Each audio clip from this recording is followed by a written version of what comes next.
Hello दोस्तों, नमस्ते प्रणाम। हम किरण शर्मा हम मंजू शर्मा अपना चैनल पर स्वागत कर छी। नमस्ते प्रणाम सब दाई माय चाची दीदी भाईजी जते गोटन सुनबे सब गोटन के प्रणाम कर छी।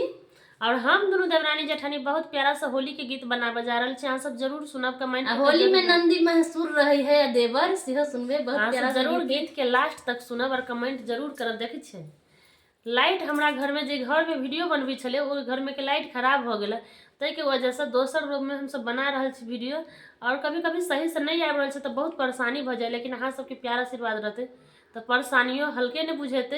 अहाँ सब जरूर प्यार आशीर्वाद देते रहबे तो हम सब जरूर वीडियो बनाबत रहबे और अहाँ सबके जरूर बहुत प्यारा सा गीत सुना बजा रहल छै, जरूर सुनबे जरूर कमेंट करबे। और देखियो ननद और देवर कते इंतजार में रहे छथिन होली में भाभी संगे खेले लागी रह।